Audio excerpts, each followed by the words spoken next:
భగవద్గీతే భవద్వేషిణి. ప్రియ భగవద్బంధువులారా, భగవంతుడు దయామయుడు.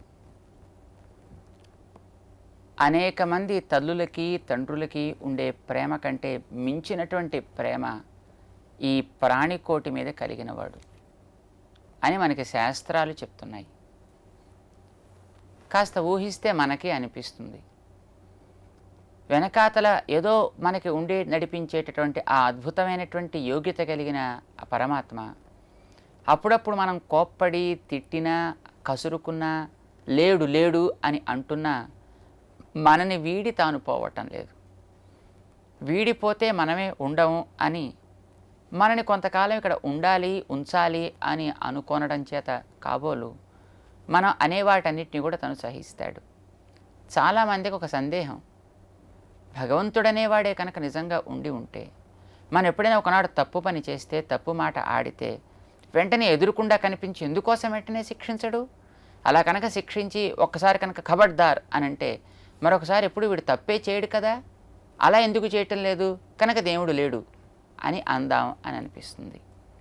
అంటే నిజంగా అలా చేసేటటువంటి వాడిని మనం ప్రేమమయుడు కరుణామయుడు అని ఎప్పుడు అన్నాం. మామూలుగా లోకంలో ఉండే ఒక తల్లి తన పిల్లవాడు ఎప్పుడైనా ఒక తప్పు మాట ఆడితే ఏదో ఒక తప్పు పని చేస్తే బాబలా చెయ్యొద్దురా అని బతిమాలుతుంది. వాడిని మంచి మార్గంలో నడవమని 1, 2, 3 సార్లు చెప్పి చూస్తుంది తప్ప వెంటనే వాడిని శిక్షించేయడం లేదా కాళ్ళు వేళ్ళు చేతులు తీసి పారేయడము లాంటి పని చేయదు. ప్రేమ కలిగింది కనుక. ఒక తల్లే ఈ రకమైన ప్రేమ చూపించడం లోకంలో మనం చూస్తున్నాం. అలాంటిది ఎందరో తల్లుల ప్రేమ ఒకచోట రాశీభూతమైతే అదే మొత్తం పూర్తిగా ఒక పెర్సానిఫై చేస్తే అది పరమాత్మ అని మనకి శాస్త్రాలన్నీ ఉద్ఘోషిస్తున్నాయి. అట్లాంటి పరమాత్మ మనం అప్పుడప్పుడు ఏదో ఒక కారణం చేత భగవంతుణ్ణి దూషించినా ద్వేషించినా కసిరినా ఏం చేసినప్పటికీ కూడా తను మళ్ళీ బాగుపడేటువంటి అవకాశం మనకి ఇచ్చి చూస్తాడు. మరో రకంగా మనం మంచి మార్గంలో ఉండేటట్టుగా తను ప్రయత్నం చేస్తాడు తప్ప మన వెంటనే శిక్షించేసేటువంటి ప్రయత్నం చేయడు.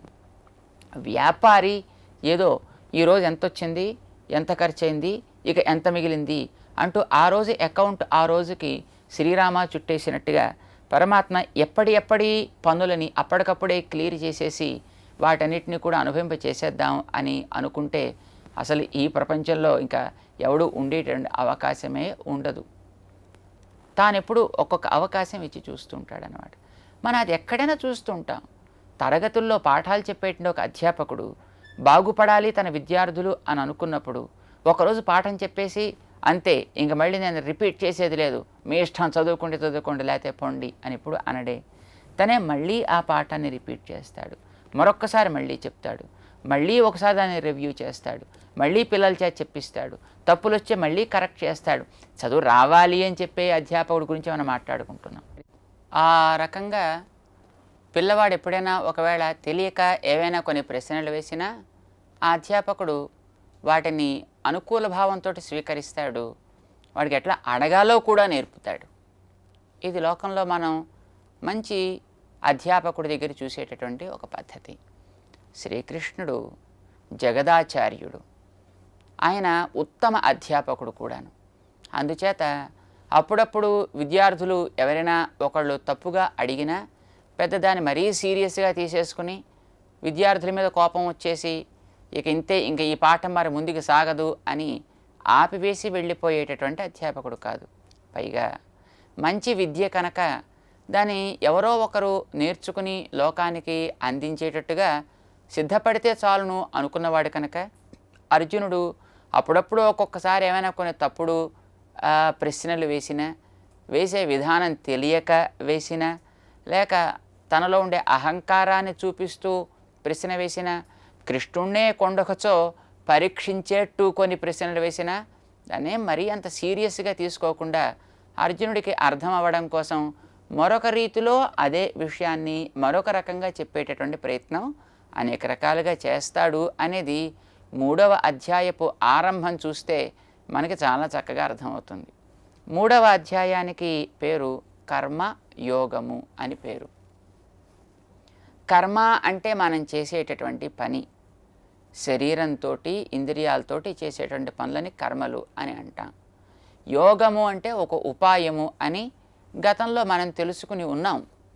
మనం చేసేటటువంటి పనిని బాగుపడే ఉపాయంగా ఎట్లా మలుచుకోవాలి, మనం కోరేటటువంటి మంచి ఆనందాన్ని పొందడానికి మనం చేసేటటువంటి పనులని ఎట్లా ఒక సాధనంగా మలుచుకోవాలి అనేటటువంటిది 3వ అధ్యాయం మనకి స్పష్టం చేస్తుంది అన్నమాట. ఒక్కొక్క అధ్యాయానికి అందులో ఉండేటువంటి ప్రధాన ప్రతిపాద్యమైనటువంటి విషయం ఏదో దాన్ని బట్టే పేర్లు పెడతారు అని మనం గతంలో తెలుసుకుని ఉన్నాం కదా. ఈ 3వ అధ్యాయాన్ని కర్మయోగము అంటూ మనిషి చేసేటటువంటి పని ఎలా చేయాలి, ఎంత చేయాలి, ఎప్పుడు చేయాలి, ఎలా చేస్తూ ఉంటాడు, అసలు చేయాల్సినటువంటి అవసరం ఏమిటి, ఈ విషయాన్ని గురించినటువంటి కొన్ని నిర్ణయాలు శ్రీకృష్ణుడు ఈ అధ్యాయంలో చేస్తాడనమాట. అందుకోసం దీనికి పేరు కర్మయోగము అని వచ్చింది. సాధారణంగా మనకి మంచి ఆనందం అంటే భగవంతుని గురించి తెలుసుకోవడం ఒక లక్ష్యం అని అనుకున్నాం. భగవంతుడి గురించి ఎప్పుడు తెలుసుకోవాలన్నా ఆ భగవంతుడిని తెలుసుకోవలసిన తానెవడో తెలుసుకోవడం చాలా అవసరం. తనని అంటే ఆత్మని గురించి తెలుసుకోవడం అన్నమాట. ఈ ఆత్మని తెలుసుకోవడం ద్వారా మాత్రమే పరమాత్మని తెలుసుకోగలుగుతాం. ఈ ఆత్మని తెలుసుకోవడం అనేటటువంటిది మానసికమైనటువంటి రాగద్వేషాలు తగ్గితే తప్ప సాధ్యం కాదు. రాగద్వేషాదులు తగ్గడం అనేటటువంటిది తనలో ఉండేటటువంటి సత్వరజస్సులు సక్రమైనటువంటి మార్గంలో ప్రవర్తిస్తే తప్ప సాగదు. అవి ప్రవర్తించడం అనేటటువంటిది తను చేసేటటువంటి కర్మలని క్రమబద్ధం చేసుకుంటే మాత్రమే ఏర్పడుతుంది అన్నమాట. కనుక కర్మలు ఎట్లా ఆచరించాలో ముందు ప్రతి మనిషి తెలుసుకోవాలి.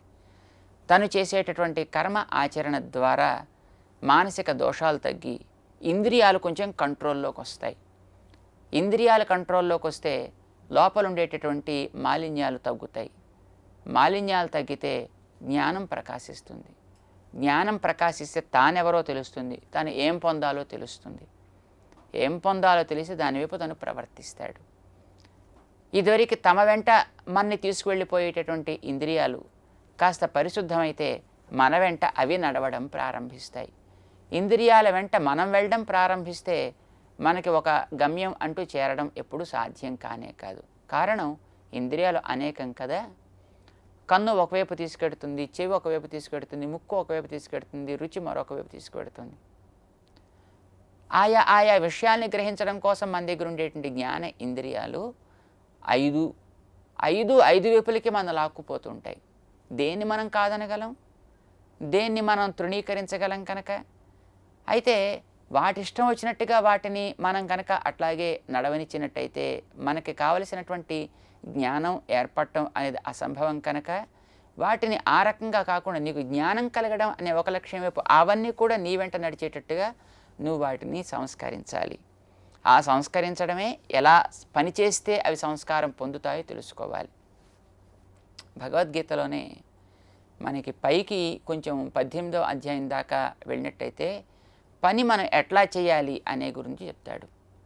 వేదం చెప్పిన దాన్ని తాను చెప్తాడనుకోండి, మనకి తెలియకుండానే కొన్ని రకాల వాసనలు సంస్కారాలు గతంలో ఏర్పడున్నాయి. అవన్నీ మనం అనుకున్నట్టే ఉండకపోవచ్చు.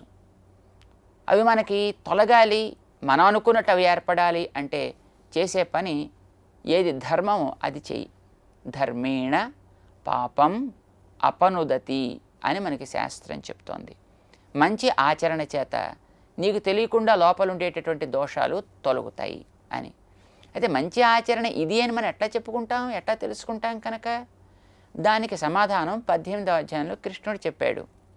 ప్రతివాడు తను చేసేటువంటి ప్రతి పనిలో కూడా మంచి సిద్ధి పొందాలి అనుకుంటాడు. సిద్ధి అంటే దాని ఫలితాన్ని వెంటనే చేతికి దక్కేట్టుగా పొందాలి అనుకుంటాడు. సక్సెస్ చేతికి కావాలి అని అనుకుంటాడు కదా, దాన్నే మనం సిద్ధి అని అంటాం. ఈ సిద్ధి ఎట్లా దొరుకుతుంది? సిద్ధి పొందుతాడా పొందడా మనిషి అడిగాడు అర్జునుడు. సిద్ధిం విందతి మానవ, తప్పకుండా సిద్ధి పొందుతాడు అని నిర్ణయం చేశాడు. ఎట్లా అడిగాడు అర్జునుడు. తమభ్యర్చ్య సిద్ధిం విందతి మానవ, తం అభ్యర్చ్య, ఎవడైతే నీ వెనక ఉండి నడిపేవాడో వాడిని మంచిగా అర్చించు. నువ్వు చేసే పనులనే వాడికి ఆరాధనగా మలచి వాడికి సేవలివి అనుకుంటూ నువ్వు చేయడం అలవాటు చేసుకో. దాన్ని అభ్యర్చన అంటాం. అది చేసినట్టయితే సరిపోతుంది. దేంతో చేయాలి అభ్యర్చన? పుష్పాలు పట్టుకొచ్చి, అగరత్తులు పట్టుకొచ్చి, హారతి కర్పూరం పట్టుకొచ్చి, కొబ్బరికాయలు పండ్లు పట్టుకొచ్చి చేయాలి అభ్యర్చన అంటే కాదు. స్వకర్మణ తమభ్యర్చ్య, నీకు ఏదైతే డ్యూటీ ఉందో ఆ డ్యూటీనే వాడి ఆరాధనగా మలచి చేయడం అలవాటు చేసుకో. ఒక్కొక్కరు ఒక్కొక్క రకమైన పనికి వాళ్ళు నిర్ణయం పొంది ఉంటారు కదా. అంటే తను ఏదైనా ఒక కార్యాలయంలో పనిచేస్తున్నాడు, వ్యవసాయం చేస్తున్నాడు, వ్యాపారం చేస్తున్నాడు, అయితే గృహకృత్యాలు చేస్తున్నాడు. ఒక్కొక్కడు ఒక్కొక్క పనిలో ఉంటాడు. ఏదైతే తనకి విధించబడ్డటువంటి పని ఉంటుందో శాస్త్రం చేత, అలాంటి దాన్ని తాను ఆచరించేటప్పుడు ఇదే భగవంతుడి యొక్క ఆరాధన, నేను దాన్ని చేస్తున్నాను అంటూ నువ్వు దాన్ని ఆరాధనగా మలచి చేయడం అభ్యాసం చేయి. అదే ఎవడా భగవంతుడు? మళ్ళీ అక్కడ పెద్ద మీమాంస. మరి ఎందుకంటే భగవంతుడు నిర్ణయం చేయడానికి రకరకాలైనటువంటి శాస్త్రాలు బయలుదేరాయి, ఎన్నో రకాలైన నిర్ణయాలు చేశారు. ఎలా నిర్ణయం చేయడం? దానికి ఆయన ఒక ప్రమాణాన్ని చూపించాడు. యతః ప్రవృత్తి భూతానాం ఏన సర్వమిదం తతం తం అభ్యర్చ్య.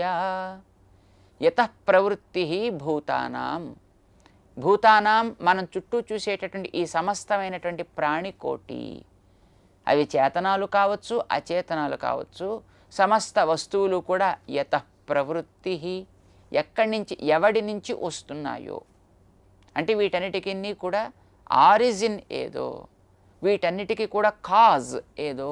కాజ్ అని అంటుంటాం కదా మనం కారణాన్ని. కనుక ఎవడు వీటన్నిటికీ కారణమో వీటి యొక్క రాకకి, అంతేకాదు ఏన సర్వమిదం తతం, ఇదం ఈ కనిపించేటువంటి ప్రపంచమంతా కూడా ఏన తతం, ఇదంతా కూడా ఎవడో ఒకడు వ్యాపించి ఉన్నాడు, ఉండి దీన్ని ఇట్లా నిలబెడుతున్నాడు. మనం గతంలో చెప్పుకున్నాం, అలా నిలబెట్టి ఉండి ఆధారమై అయనమై ఉండేవాడెవడో వాడి పేరే మనకి వేదం నారాయణ అని చెప్పింది. దాన్ని పరామర్శిస్తున్నాడనమాట 18వ అధ్యాయంలోకి వెళ్ళిన తర్వాత స్వామి. ఏన సర్వమిదం తతం, ఒక్కటి కూడా నువ్వు వదిలిపెట్టక్కర్లేకుండా, ఇక్కడ నీకు దగ్గరలో కనిపించేవి కానీ, దూరంలో ఉన్నాయి అని మన వాళ్ళు చెప్పేవి కానీ, మొత్తం ఈ కనిపించే సృష్టి కార్యం అంతా కూడా ఎవడు వ్యాపించి ఉండి దీన్ని ఈ రకంగా నిలబెడుతూ ఉన్నాడో వాడి నుంచే ఇవన్నీ వస్తున్నాయి కూడా. కనుక వాడిని నువ్వు గుర్తించి ఇదంతా వాడి కోసం నేను చేస్తున్నాను అనే భావంతో చెయ్యి. నిన్నెవడు నిలబెట్టాడో వాడి కోసం కదా నువ్వు పనిచేయాలి. నిన్నెవడు పోషిస్తున్నాడో వాడి కోసం కదా నువ్వు పనిచేయాలి. నిన్నెవడు ధరిస్తున్నాడో వాడి కోసం కదా నువ్వు పనిచేయాలి. నీకెవడు ఈ రకమైనటువంటి ఉనికిని కలిగిస్తున్నాడో వాడి కోసం కదా నువ్వు పనిచేయాలి. నిన్ను అన్ని రకాల స్థితుల్లోనూ కూడా ఆదుకునేటటువంటి వాడెవడో, నువ్వు ఒకవేళ చేసినటువంటి తప్పుని కూడా తాను పెద్ద పట్టించుకోకుండా నీకు ఉపకారం చేసేటువంటి వాడెవడు, వాడిని కదా నువ్వు గుర్తించి పనిచేయాలి. అలాంటి వాడిని గుర్తించి నువ్వు ఎప్పుడైతే పని చేస్తావో ఆ పని కూడా వాడి కోసం స్పెషల్గా నువ్వేం పెద్ద తెలుసుకుని చేయక్కర్లే. నువ్వు నీకు అలవాటైనటువంటి పనినే, ఇదే వాడి ఆరాధన. నీకు తినడం ఒక పని అనుకో, తినడమే ఇది వాడి ఆరాధన అనుకుంటూ తిను. వండడం నీకు పని అయితే వండుతూనే ఇది వాడి ఆరాధన అనుకుంటూ, ఏదేది నీకు కర్తవ్యమో, ఏదేది నీకు బాధ్యతో, ఏదేది నీకు పనో ఆ చేసేటటువంటి పనినే వాడి సేవ అనుకుంటూ నువ్వు కనుక జాగ్రత్తగా చేసినట్టయితే సిద్ధిం విందతి మానవ, మనిషి తప్పకుండా తన యొక్క కృత్యాల్లో, తన యొక్క పనుల్లో వాడు సిద్ధిని పొందుతాడు, విజయాన్ని సాధిస్తాడు సుమా అర్జున అని 18లో చెప్పాడు. దానికే ధర్మం అని పేరు. కనుక ఈ ధర్మాన్ని తను ఆచరించాలి. కనుక ఆచరణ మొట్టమొదటిది, దోషం తొలగడం రెండవది, పాపాలు ఉపశమించడం మూడవది, జ్ఞానం కలగడం నాలుగవది, ప్రేమ పెరగడం ఐదవది.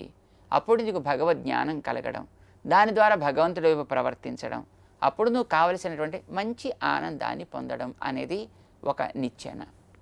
దాంట్లోకి ఎక్కడం అనేటటువంటి దాన్నే వేదాలన్నీ చెప్తున్నాయి, ఉపనిషత్తులన్నీ చెప్తున్నాయి.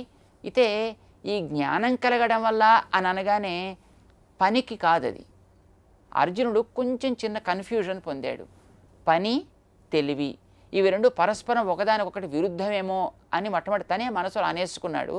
అనుకుని కృష్ణుడిని ప్రశ్న వేయడంతో 3వ అధ్యాయం ప్రారంభమవుతుంది, కర్మయోగం. ఆ ప్రశ్న ఏమిటో మనం తెలుసుకుంటూ ముందుకు నడుద్దాం. జై శ్రీమన్నారాయణ.